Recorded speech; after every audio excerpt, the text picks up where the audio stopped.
We are so fortunate today to have Jorge Lucero here to present a conceptual artist in every school. As many of you know, he currently serves as the chair and associate professor of art education at the University of Illinois, Urbana-Champaign. He has written many books and continues to lead in our industry and field as the co-editor of many journals and research magazines. We are so thankful to have you here today, Jorge. Thank you. And I think we are all ready to learn from you. I'm so excited. Great. Thanks, Jessica. You're so welcome. I am going to show some slides in a minute. I'm going to actually stop your sharing there, Jessica. Thank you. I'm going to show some slides, but I just wanted to talk a little bit about, before I actually get started, about the format for today. When I received the invitation, I was in the middle, or I should say we, and I'll explain what I mean by we in a minute. We were in the middle of putting together, or we are in the middle, I should say, of putting together some grant applications for an idea. And the idea is this idea of a conceptual artist in every school. The grant is not complete yet. And part of the reason that it's not complete is because the idea is still in formulation. There's parts of it, and there's sort of like an aspirational component of it, like the thing we are hoping to get to. But at the same time, when you, as many of you know, when you write a grant out, they want to know more than just what you aspire to do. They want to know, actually, give me 1 second. I just want to make sure that I'm not ignoring if people. Jessica, are you able to see when someone wants to come in and admit them in or not? Do you have the capacity to do that? I am not able to see that. I can switch over if you need me to. Just going to make you the co-host so that you're able to see that, I think. As the co-host, I'm not able to. I can switch over if you need me to. Sorry for this technical problem, but I just don't want anybody to be left in the waiting room. Yep. I'm going to switch over. There we go. Okay. Yep. And here is yeah, that's perfect. Perfect. Okay. There we go. And is my sign up now where it says a conceptual artist? Okay. You are all set. Thank you. So as I was saying, as you know, when you try to put together a grant application, they really want to know the details, right? But in many ways, it's a work of imagination, because you have to, you all know as creative practitioners that a lot of times you discover the thing by making it. So you can't really predict it. And so you have to try to give as much information as possible. So in some ways, today's presentation for me is kind of a rehearsal in the sense that I am bringing the pieces together as a hope to maybe discover something about what we need to put into those grant applications. So I'm really grateful that it's being recorded, and I'm most grateful that you're all in the room with me, actually. So it's going to be very useful, I think, in the end, to be able to have some open discussions about some of the things that I'm presenting, not just because I'm in the process of trying to figure out what this is, but also because I'm trying to present it in a way that is usable or user-friendly to teachers everywhere, right? Because the idea behind conceptual artists in every school is actually starts off with a type of de-skilling or a type of taking away the emphasis on the expert, on the idea that you need to have a certain kind of expertise to practice, to learn and practice through conceptual art. So the very first thing that occurred to me when I was thinking about this was that the conceptual artists in every school didn't necessarily have to be the art teacher, so that it could be any practitioner, any person who is a stakeholder in the school. That could be another teacher of another subject, of course.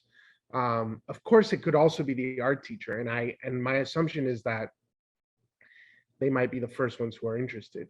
But it could be, like I said, another teacher.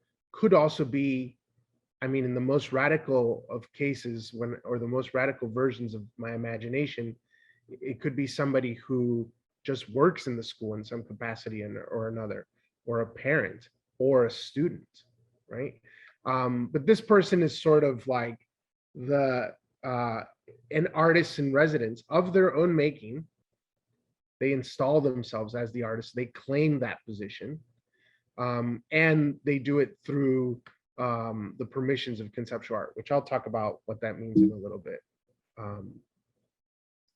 more. Anyway, let me see if I can click to the next slide. So I just want to start with a couple of let's call them motivating quotes, things that I have spent a lot of time thinking about, not just because these quotes are quote unquote inspirational, even though in some ways they are, but because there is an entire wealth, I think, of artworks and artist practices and artists and other pieces of writing that surround these quotes. And the first one is by the grandfather, I guess, of conceptual art, Marcel Duchamp, where when he was being interviewed, he was, there was a moment in Marcel Duchamp's life when he decided that he was not going to make work anymore. Turned out not to be totally true. He was kind of making work in secret, but he just decided he was not going to make work in public anymore. And after that, he sort of became, I mean, that actually gave him a kind of celebrity status amongst other artists, but also writers and people who were trying to think through some of these ideas. And he was interviewed. I'm to be honest, I don't remember the name of the guy who interviewed him. Some French guy, another French guy. But the interviewer asked him about the work, and Marcel Duchamp. And again, this is after him sort of pulling away from the art world. His response was, I would have wanted to work, but deep down, I'm enormously lazy. I like living, breathing better than working. I don't think that the work I've done can have any social importance whatsoever in the future. Therefore, if you wish, my art would be that of living. Each second, each breath is a work which is inscribed nowhere, which is neither visual nor cerebral. It's a sort of constant euphoria. There is something in this quote that is really off-putting, and there's something in this quote that is also very provocative for me, and it continues to be provocative, and that's why I keep coming back to it, because it isn't. This is what I mean when I say it's not an inspirational quote, because it doesn't make me want to do something that is being proposed in the quote. What it makes me want to do is grapple with it, take it up, right? The next quote, oh, did I go back there? My apologies. The next quote is this quote from the end of a pretty important essay by Lucy Lepard and John Chandler about the dematerialization of the art object. And that just means like a moment that was recognized in art where the material properties of the artwork, and I think they were really talking about physical material properties, became the less important than the ideas. I would take up this idea about whether or not material became completely absent, because as you'll see in some of the things that I'm going to show you today, I think material could be things that are not necessarily physical, like time and relationships and invisibility. Those things can be material too, because material is something that you can manipulate, something that you can move, something that you can push around. So I wouldn't go as far as saying that. I feel like there's been a lot that has happened in art that has pointed us in the direction that material doesn't just exist in the physical world. But they were responding mainly to the shift in the arts away from physical material to things that existed more in the ephemeral. And they ended that essay with this quote, which I come back to a lot, which is, "We still don't know how much less nothing can be." And I'm really provoked by this, because even in the most extreme cases, in the most radical forms of art that either involve very little skill or even very little longevity, there's no archival work, there's no object that remains. Um, for some reason or another, we seem to be stuck on giving these things a certain cachet, a certain life, through storytelling, through telling the story, or through showing a photograph of, and you're going to see in all the examples that I show you today, that it's almost necessary. How do you talk about conceptual art, or how do you encounter conceptual art without either telling the story of it or showing, at least at the very least, one image, even if it's a bad image? How do you do that without those things? The artwork then ceases to circulate if it doesn't have either a story, at the very least a story, or an image that you can work through. But the challenge remains. The challenge is that we still don't know how much less nothing can be, because as an art world and as art educators, we need the evidence, even if it's infinitesimal. We need the evidence in order to be able to provoke the imagination of others, ourselves, and to continue to, quote unquote, build on top of, right? So it is almost a paradox in a way. Like, how is there, I mean, maybe we'll get to this in this conversation, maybe not, but like, I really believe that there is actually a pathway to making a kind of conceptual art that is that that dabbles in that less nothing. And I believe that it's through teaching, actually. But anyway, I guess I don't know that we're there yet in terms of the conversation. So what is it? I start with this larger concept, which is the teacher as a conceptual artist, the teacher being able to practice as a conceptual artist, the teacher existing in a school as a conceptual artist, even though, I've already sort of broken that up by letting you know that, I really don't think it has to be the teacher. It just has to be someone. The reason I think it should be a teacher, not necessarily the art teacher, is, I mean, it could be an administrator. Wow, wouldn't that be something? Is because they presumably have a long-term investment in the school. And really, I think and they're in the school for the long haul, right? And I really think that this work could work best with longevity, right? Because a lot of things are slow. A lot of things associated with the teacher as conceptual artists, or the artists, the conceptual artists in the school, have to do with waiting things out, being there for 10, 15, 20 years, letting things sort of unfold, letting the culture change slowly, right? So it's not revolutionary. It's much more like,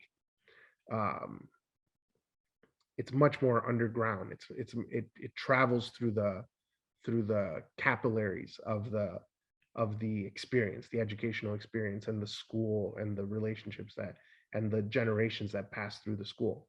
So I'll just identify it as the teacher for now. But so what is the teacher's conceptual artist? Teacher's conceptual artist is not a formula. So that's the first thing. And it might be confusing, because here I am, like, I'm about to actually give you 5 modes through which the teacher as conceptual artist could work, but it isn't really a recipe. It's just different ways that a person could work or think within the context of their school. And that is different in every single circumstance. It's thinking through conceptual art practices, simply engendering the big question what permission does conceptual art open up for a teaching practice?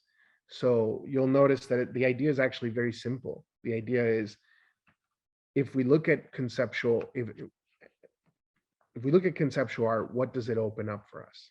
What does it allow us to do? Now, it's simple, but at the same time difficult, because conceptual art is notoriously non-aesthetic. It's notoriously anti-art. It is notoriously under-labored. So it calls into question all of these sort of romances and ideas we have about what art should be and how art should function and how we should teach it and what's important in art. But conceptual art sort of takes all of that up and turns it on its head. And we see the evidence of its standing in the popular imagination, because whenever you go, for example, to an art museum, and I'm not necessarily arguing that an art museum is the best place for conceptual art to be archived or housed, but in relation, in an art museum, you would maybe see rooms and rooms of objects, right? Paintings mostly, but other things now, installations, videos, even participatory projects and stuff. But whenever you would walk maybe into, or I would argue that maybe we walk through swiftly the gallery that has the conceptual art stuff in it, it's pretty uneventful. It's non-spectacular. It involves a ton of reading, which most people don't really want to do because the artwork, quote unquote, doesn't stand on its own. And it's boring, so because of all of that sort of anti-aesthetic and all of that anti-labor, all of the things that conceptual art sort of brings to the table that make it kind of the ugly duckling, it gets ignored. And because it gets ignored, we don't actually learn from its precedents. And to be frank, it's 100 years, it's more than 100 years old, right? I mean, you can argue this point at some other point, but if we put the genesis of conceptual art in 1917 or around that time, when Marcel Duchamp started making the ready-mades popular, that's more than 100 years already. So that's a ton of art that we sort of don't know what to do with, actually, right? And it's incredibly generous, in my opinion, it's incredibly generous and gives a ton of permissions specifically for how we could be in schools, for how we could be as teachers in schools. So I'm gonna walk through the modes here. There's 5 of them, and this is just at a given moment. When I was doing this residency, we made a poster, and because we made this poster for the residency, we decided to sort of summarize what some of these ways of working could be. So we came up with 5 of them, but actually 6, we came up with 6 of them. Ever since then, I've already imagined that there are others, right? So I want to emphasize I'm not trying to close the possibilities here. I'm just sort of presenting them as they kind of came to me. So the first one is, first is number 1. Not necessarily first, they're not in any particular order. Is to consider the institution as a material. Think about how to make the institution the material of what you are making. Here, you need not just think about the objects of the institution. What are the norms and dynamics of the space that you're in? What is the special philosophical, physical, and economic infrastructure of the institution, and how can those things become your work? For example, what are the most bureaucratic things that happen in your school, and how can those things become artworks? Not through destroying them or being cynical about them, but through reframing how you think about them, how others think about them. How are parent-teacher conferences art? How are teacher in-services art? How is grading your students' work art? How is taking attendance art? How is lesson planning art? How is cleaning your classroom art? So on and so forth. Second one is attain energy via accumulation. With the passage of time, at the very least, seconds are accumulated. Breaths, interactions, gestures, movements, sounds, voices, acts of labor, commerce, etc., all accumulate with the mere passage of time. How many things and activities are repeated daily? How many piles exist? What does it mean to do something 2 times, 10 times, 100 times, countless times? Well, in the case of breaths, breathing, we can make the argument that the repetition of that mere banality produces a lifetime's worth of passion, joy, sadness, purpose, sensation, generosity, and dreams. Accumulation needs to begin at the number one gesture, number one of the collection, the first time. One, though, is frequently ignored, but accumulation calls attention. It's what makes the answers to prayers miraculous. It's what makes Adam's life. It's what makes the everyday into art. This is the third one. Use closeness.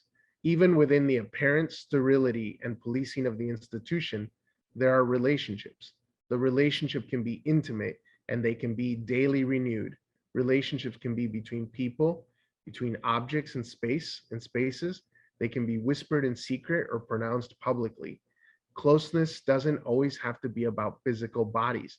Closeness can be one-sided if you know how to do it right. Some things can only be experienced through closeness. Some things can only be represented through closeness. Closeness doesn't always have to do with proximity or size. Sometimes closeness is driven by my attitude or my intention. This is the fourth one, co-construct. You may need a partner for the thing that you're doing, someone to carry the majority of the weight even, someone to bring something to the table that you could never bring. This partner might be another person, they might be an object, they might be a location or a time of the day. Find this partner and let them give you parameters. Follow their parameters. Life is a partner. When in doubt, forget art and live life. Number 5, or the 5th one, I should say. Embrace invisibility. Some works will never be seen. You may not see them come to fruition. They might only exist in your mind. You might make these works in secret and never tell anybody about them. They might never be documented. They might fade away into memory, time, or material. You may find that no one cares. You might find that you don't even care. Indeed, you may think that this whole thing is a waste of time and energy.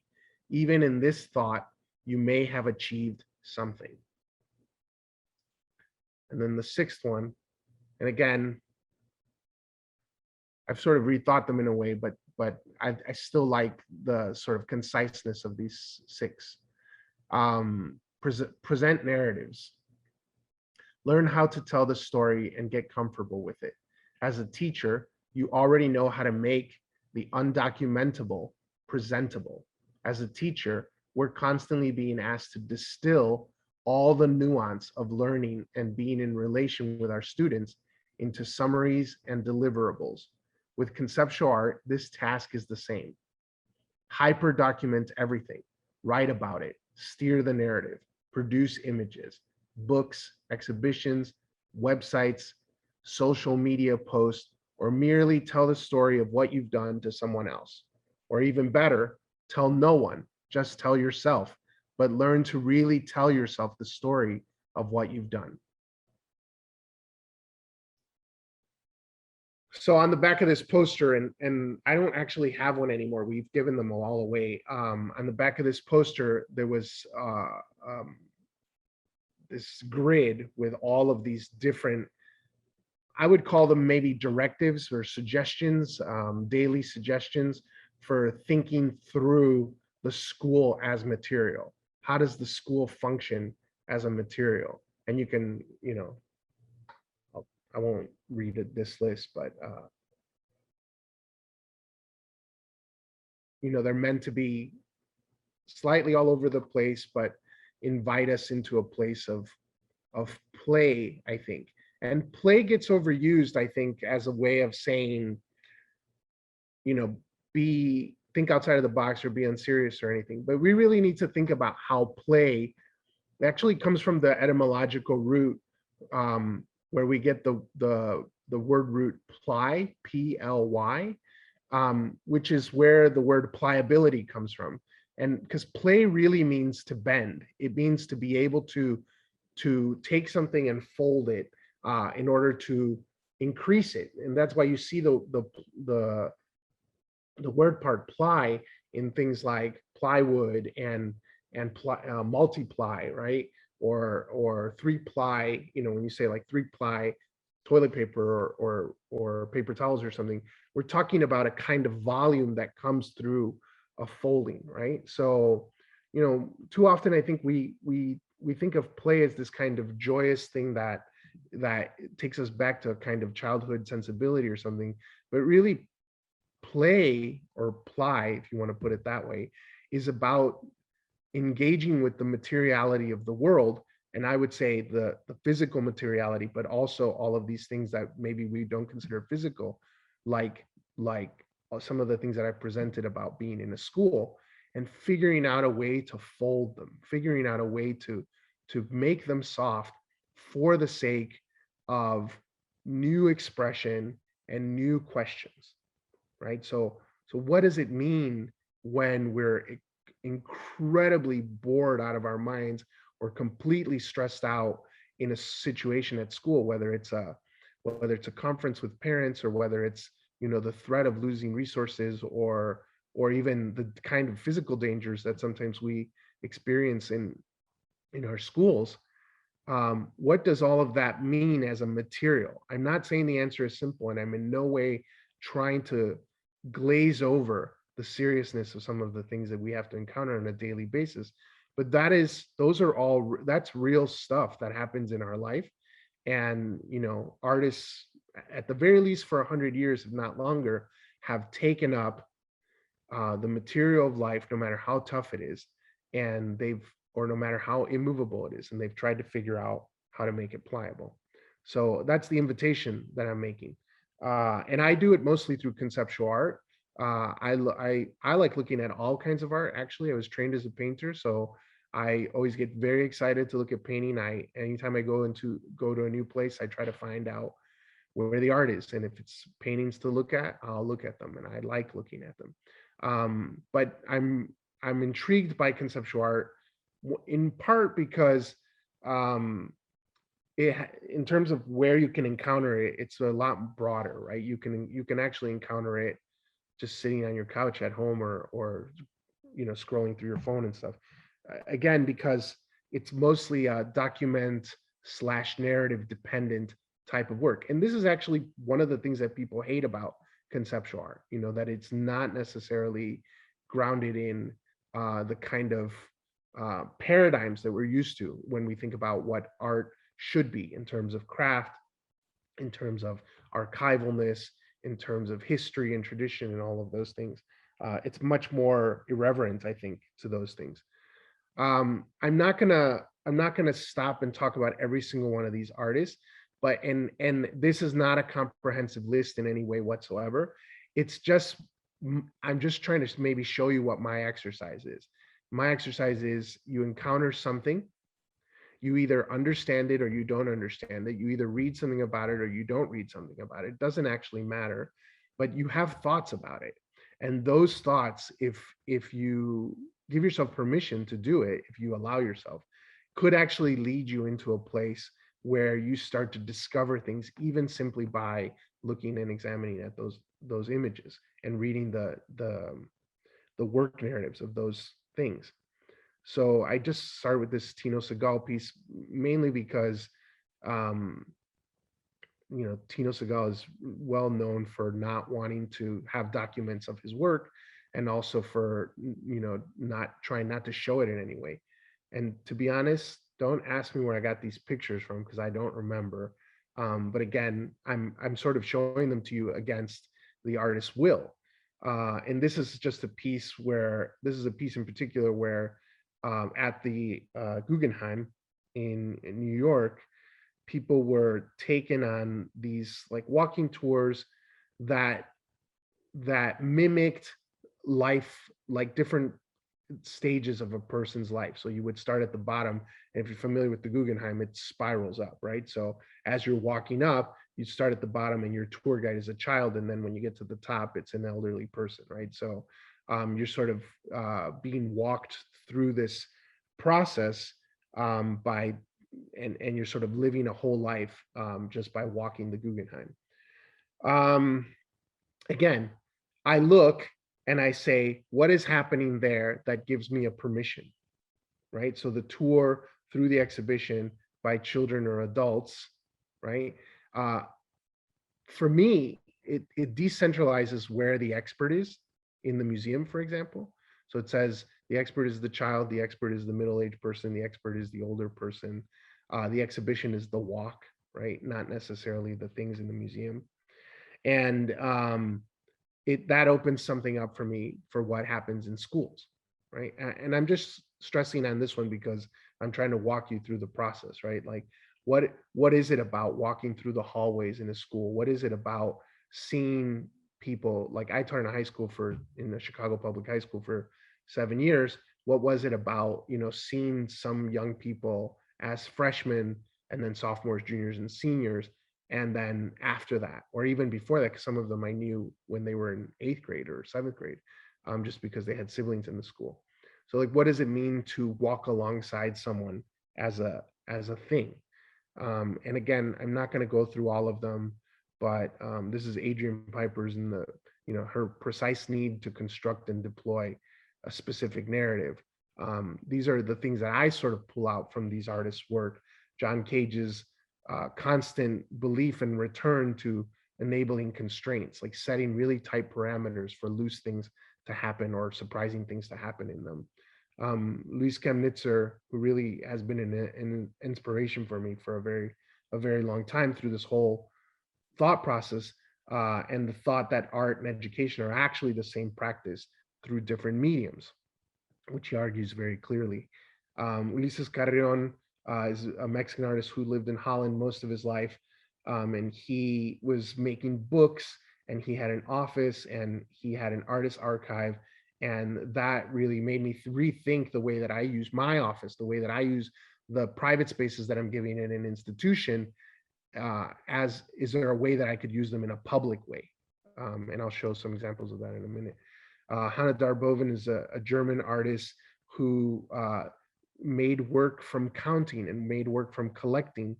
And again, I'm showing you these.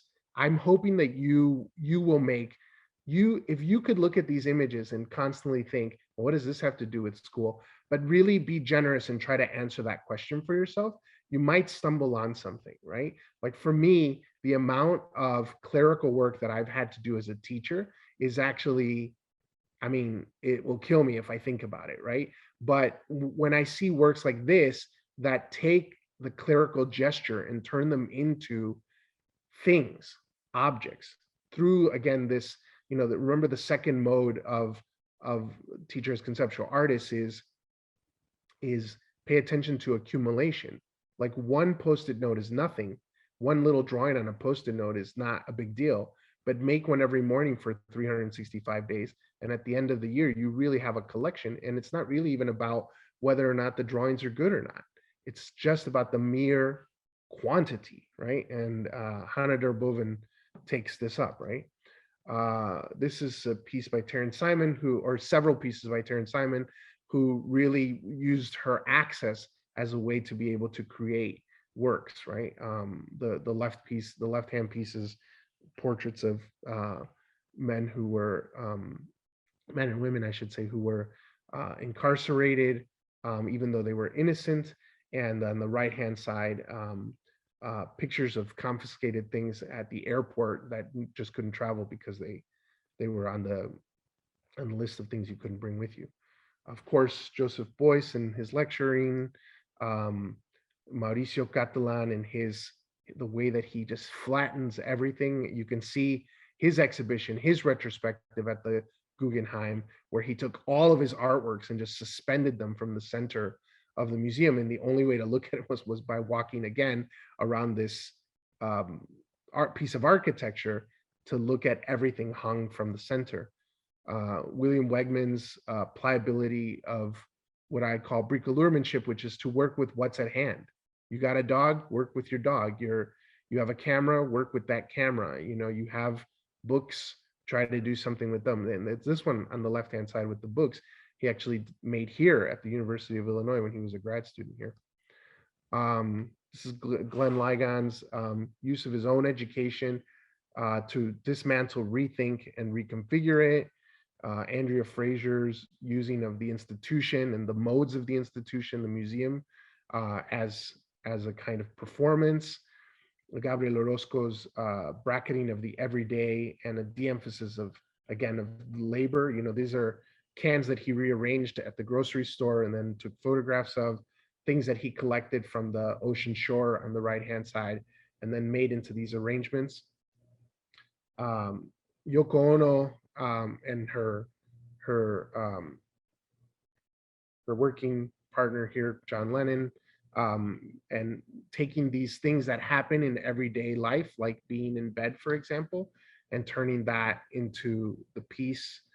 I really would encourage you actually to look at Yoko Ono's Grapefruit if you've never seen it, which is just a book of a bunch of imagined poems from which the song Imagine actually came from.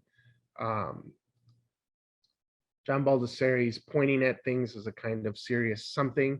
How many things do we notice on a day-to-day basis in our schools that we could maybe be pointing to in some way or another to make our work and to help others make work also.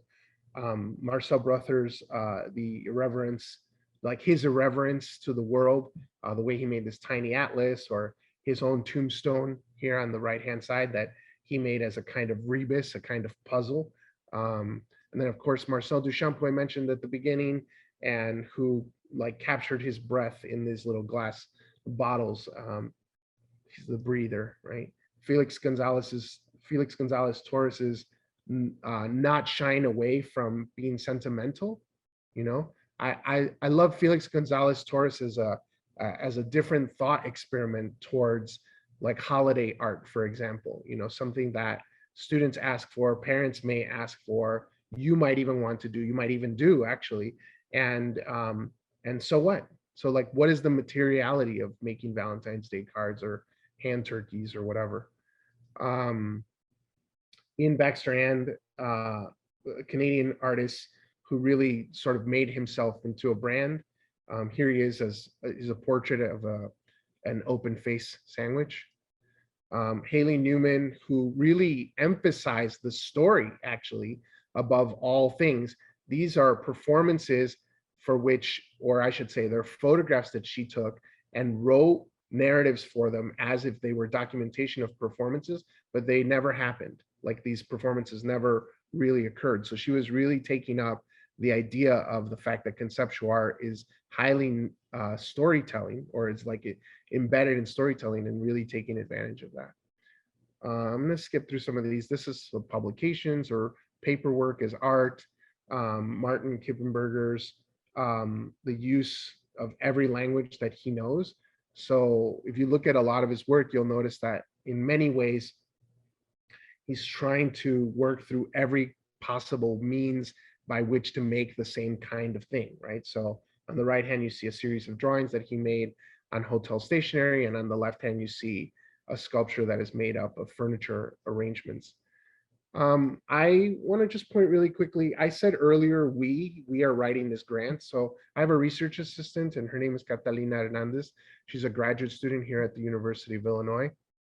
She's here in the room somewhere right now. And she is actually working very hard, and I'm only showing you this. I asked her permission to show it to you, but she is composing an archive of lists and links and resources to conceptual art, non-Western or art of the global South, mostly conceptual art. And as you can see here, this is just a screenshot, but as you can see, you know, she's already started the East Asia tab, the South and Western Asia tab, the Africa tab, because obviously this work is being done all over the world. Some of it influenced heavily by what has happened in the States and in Europe, and in Russia, but or in that part of the world. But a lot of it having like a totally different context and a totally different urgency to it. And honestly, Catalina and I came up with this idea. She came up with the idea. I mean, I was saying what I want to do is to continue to do the literature review. Like I want to, because for me, the way that my imagination expands is through examples, right? So if I get to see something, then I get to say, oh, I didn't know that was possible, right? Like before that, I didn't know I can make an artwork that I didn't really make and just take a photograph of something and write a narrative next to it, and that would be the work. So I'm talking about Haley Newman's work, for example.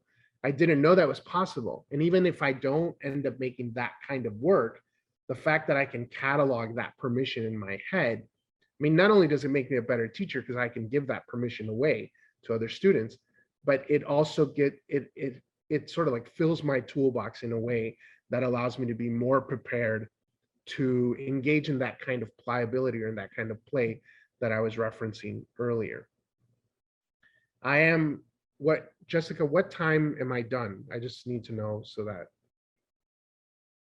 You're done at 12 o'clock.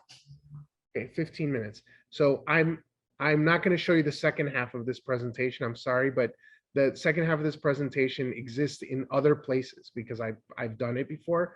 So this is where I sort of talk about my work and the kinds of things that I've done in schools.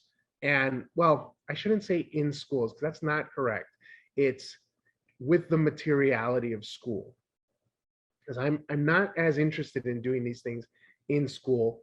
I just happen to work in schools, and I've been working in schools for over 20 years. So since my life happens there, a lot of this work happens there.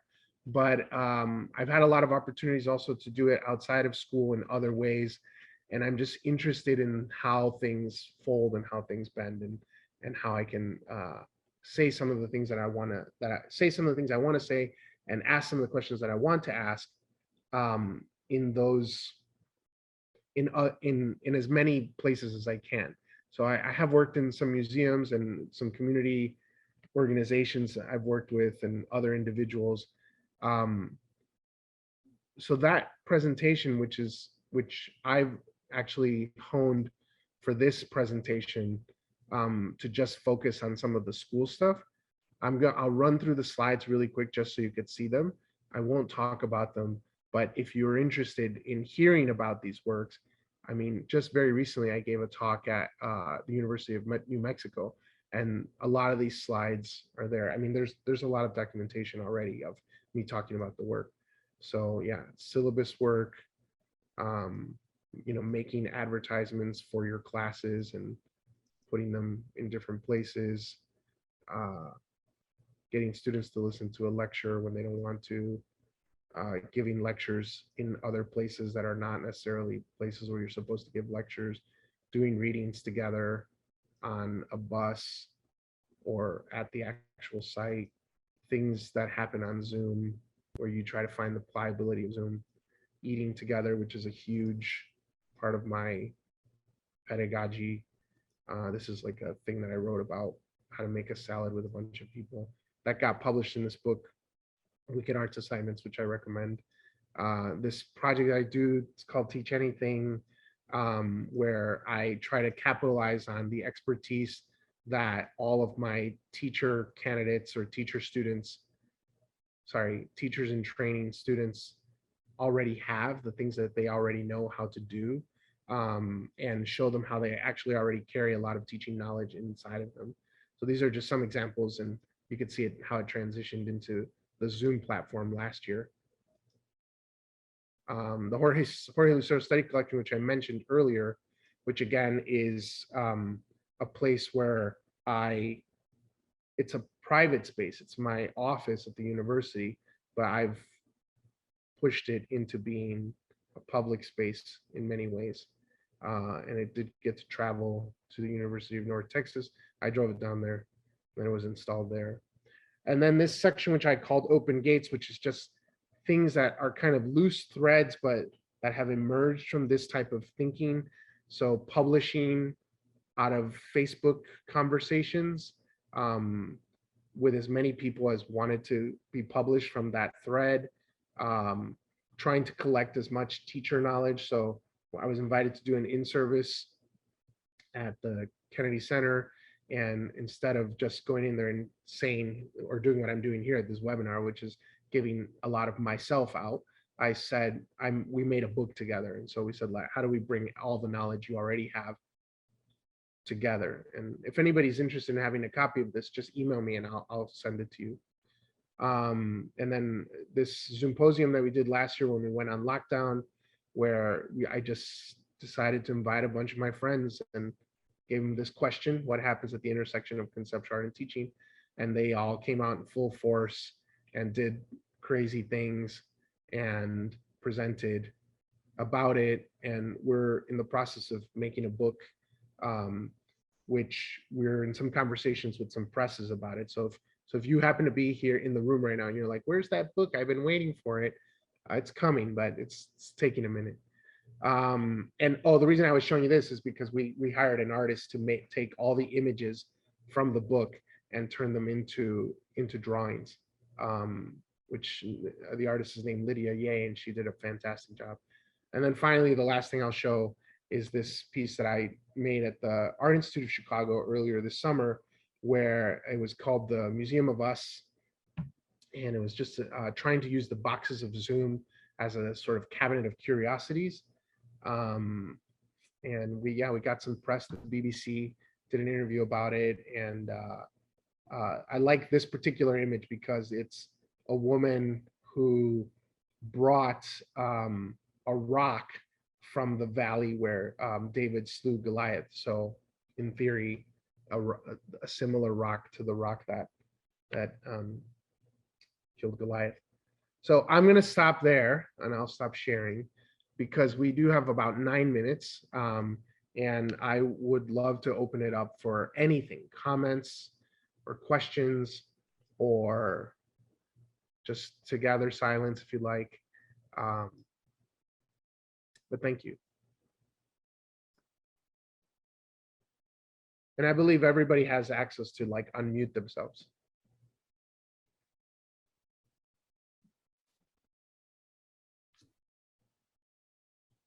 Yes, you all have access to unmute and turn on your camera if you need to.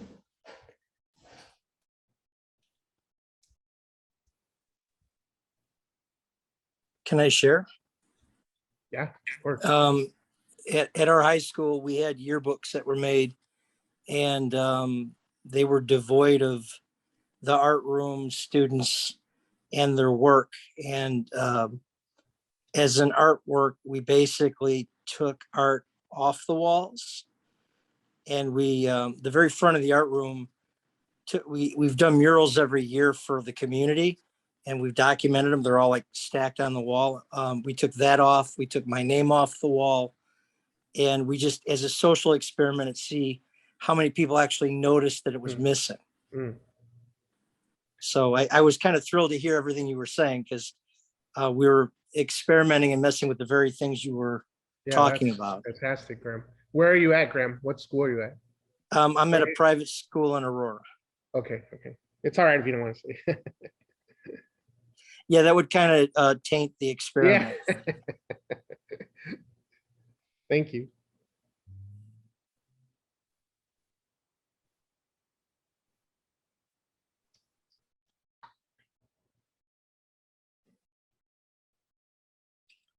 Hey, Jorge.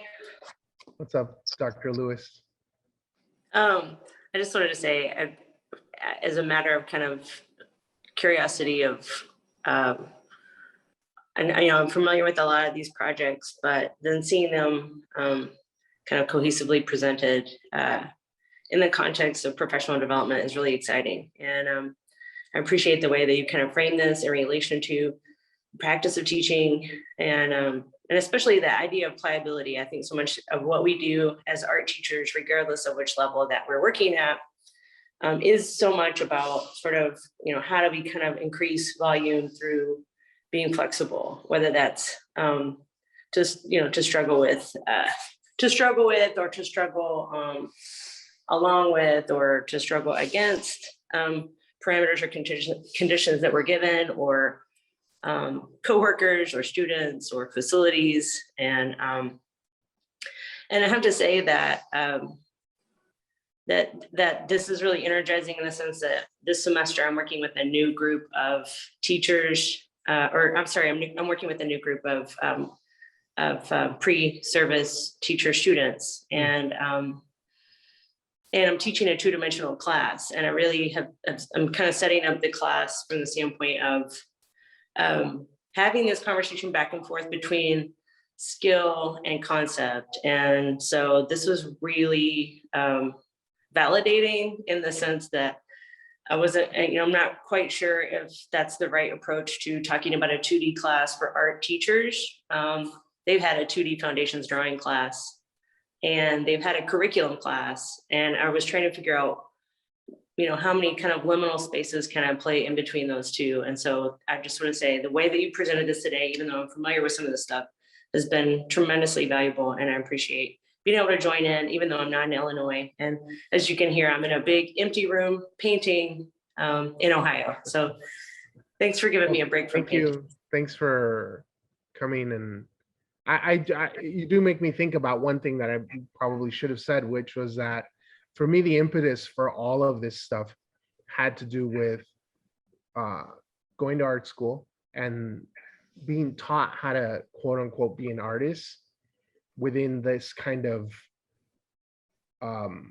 very luxurious framework, meaning, sometimes taking 4-hour studio classes, sometimes taking 8-hour studio classes at the School of the Art Institute, multiple courses like that a week.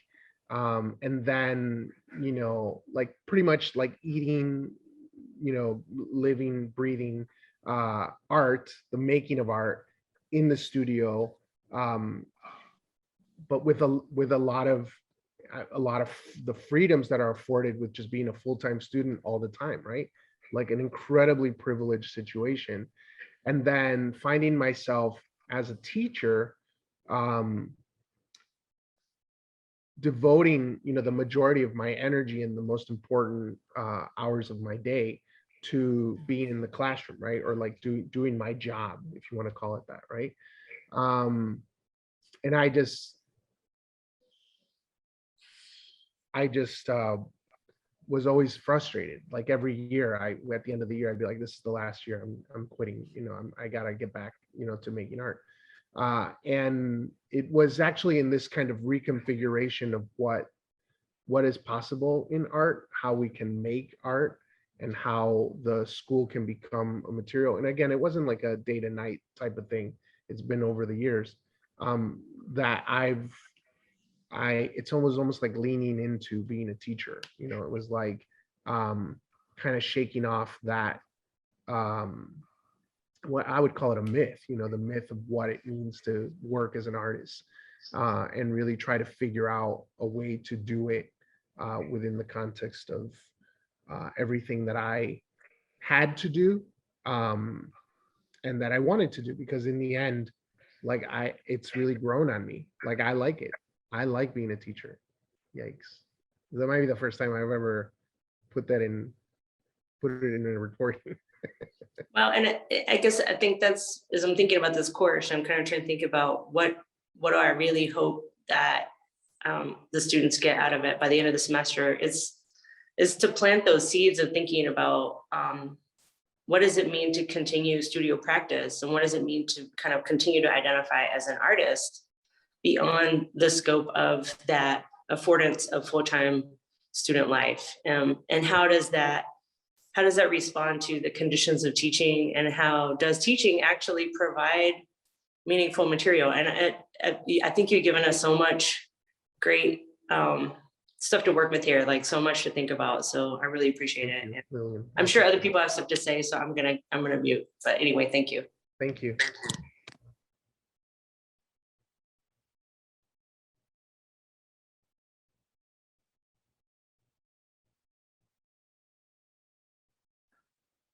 Hey, Jorge. What's up, Alicia? How's it going? Look, I look wrecked. This is Okay. week three of a new teacher. I just wanted to say thank you for the reminder. Like going through this presentation with you, I'm familiar with some of this material. Why am I gonna cry? Probably because I'm a new teacher and I'm tired. But like, it's a really nice reminder to like, teaching wasn't my first choice, you know? And like I've always wanted to be an artist, and look, it's really, really difficult to find myself in a situation where like, now that I'm experiencing teaching in my body every day, every single day, I'm like, wow, this is really hard. And it's like finally starting to click, like after seeing your presentation, I'm like, okay, so it's about me finding a way of like leaning into the situations, leaning into like the absurdity of some of the things that I endure, and like some of like the ongoing, like every day, the banality of like taking roll. And like, I don't know, we've had like 3 fire drills in the last 3 weeks. And I'm like, this isn't necessarily what I thought I signed up for, but like leaning into it and finding, I don't know, like joy or subversion in some of the things that I can actually break apart. Like I heard it before and I thought that I understood it. And I feel like now I actually do. Like now I actually do, because it's something that I'm living. You know what I mean? Like it's not abstract anymore. It's not like a concept anymore. It's something that I can actually implement in practice. Yeah. And so yeah, I love it. I love your brain. I think that it's really awesome to be reminded of the possibilities that I have as a practicing artist, and being in a classroom and not thinking of it as being stuck, but rather thinking of it like, I don't know, thinking differently through my own creative lens about how I can make meaning through these experiences. Thanks for sharing that, Alicia. And I would just, this is from my own reflection, would say that sometimes the material that you work with doesn't cease to be difficult material. Like this, everything that I talked about, it's not a solution necessarily. It's just it's a posture of engagement, you know? So right. So like the things that are boring or difficult or scary, you know, in a school setting for us as teachers and even for students and stuff, they might never cease to be those things. Like their properties will remain intact. It's just a posture of the posture of engagement. I mean, just the way that we're sort of positioning ourselves against it is, or not against it, but within it, is the thing that I stay curious about, you know? So yeah, thank you for that. Thank you. And Alicia, sorry, I was gonna say, just know, Alicia, your feelings are completely normal. Like this is an okay way to feel, especially in your first 3 weeks of teaching. It's a lot. You're taking on a lot, and you're giving a lot of your energy and your creative self to this profession. We all do. I feel like, you know, more than the core subjects, we are injecting our creative brains into our students' lives every day, and that's a lot of work and energy. And I really appreciate. I'm so inspired by this topic specifically, because I feel like in year 7, I am now in the place where I'm excited to take my school and make it a canvas for the way that my students and I can create together. And I think that has now been the piece that is making this contact with students again so exciting, is that our school is now a blank canvas, and it doesn't matter what I'm teaching. I'm looking forward to creating work that incorporates every aspect of our school. For example, the other day I was working with my adaptive art class and we were talking about guerrilla art in school and how we can start to interact with the students in our building. And so we were talking about how we can create a path for our students with footprints, for those that can walk, and wheelchair wheels up the ramp, but make it like an interactive experience for the rest of the students so they can engage with how our students move throughout the school every day. And so we're in the beginning stages of that, but like that to me is exciting. Like we're creating this art together, this contemporary art. So Alicia, you know, find your marigold in school, find that person that you can, that partner that you can, you know, work with and help to find balance with. And it, you know, this is a new experience and it's hard, but it's one of the most rewarding. And I hope that you find that and you, I guess, find peace with that, because I think this profession is, from all of the jobs I've experienced in my career life, this one is the one that keeps me on my toes and engaged and continuously thinking about the world around me. And I don't know how you all feel, but I'm inspired by my students every day, and I hope that you find that too. I know it's hard right now, but especially for new students that are in here, or new teachers that are in here, the first 5 years are tough. They're really hard. So you can do it. And I know that finding that balance is really hard between making and working. And the more that you can bring that space together with your students in the classroom, I think the more rewarding it will be. So.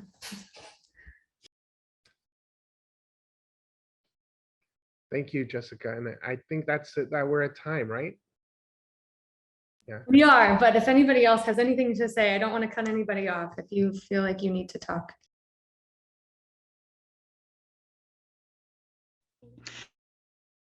I shared this with Alicia in the private comments, but I just let her know teaching wasn't my first choice. Also, I originally started as bio pre-med, and then I realized I'm not very good in math and science, so that's not for me. And so I changed it to fine arts, but then that whole, well, you'll never make money as an artist got into my head, and so I switched it to art ed. But I've stuck it out on and off, and I'm in a good fit right now. Good. Thank you.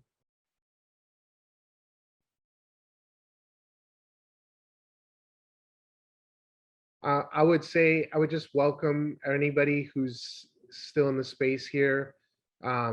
If there's any way that you want to continue the conversation, I'm accessible. My email is jlucero@illinois.edu. But I also have a website, jorgelucero.com, which you can, there's a contact button there too. So yeah, just reach out. You know, I mean, I've had a whirlwind of emails the last couple of weeks. I've been slower to answer, but I try to stay on top of it. So if you send an email, I'll respond to you. And I I'm grateful to have been here, and thanks for coming. Thank you so much for being here. We really appreciate it. And again, please reach out to Jorge via email. You can also reach out to me if you need any assistance getting in contact. I'm here as well. Thank you again. And I'm going to stop the recording now. And everybody have a great weekend. Thank you for being here.